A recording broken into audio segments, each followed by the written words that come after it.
le président du parti d'extrême droite Jordan Bardella a déjà indiqué qu'aucun député RN n'acceptera cette mesure, qu'il qualifie de provocation. Selon lui, il s'agit d'une attaque directe contre notre histoire, contre nos racines, et contre la France du travail. Toutes les lignes rouges sont franchies. De son côté, la chef de file des députés RN, Marine Le Pen, a été directe: si François Bayrou ne revoit pas sa copie, nous le censurerons. Ce gouvernement préfère s'en prendre aux Français, les travailleurs et les retraités, plutôt que de faire la chasse au gaspillage. Dénonce la députée du Pas-de-Calais, qui pointe qu'aucune économie n'a été annoncée sur le coût de l'immigration par exemple.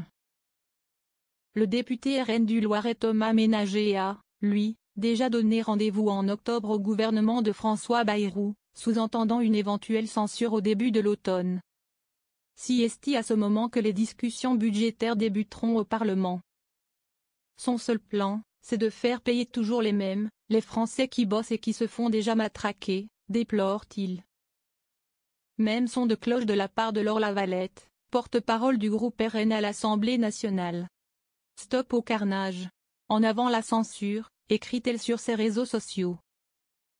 Allié du Rassemblement national, le président de l'Union des droites Éric Ciotti a déploré que toutes les lignes rouges sont franchies.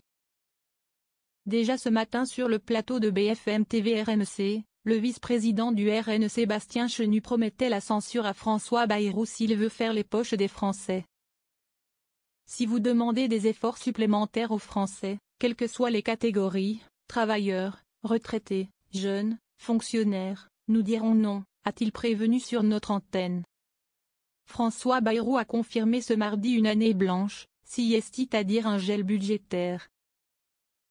L'État se fixe comme première règle de ne pas dépenser davantage à l'euro près en 2026 qu'en 2025, s'est-il justifié.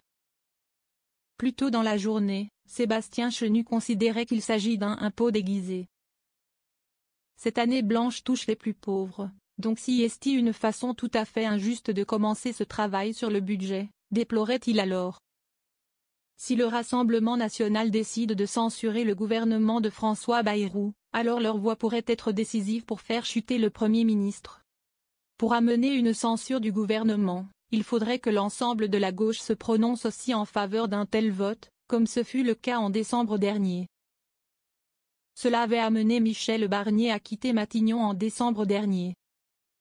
En censurant le gouvernement, le RN s'expose à une nouvelle dissolution de l'Assemblée nationale et donc à de nouvelles élections législatives.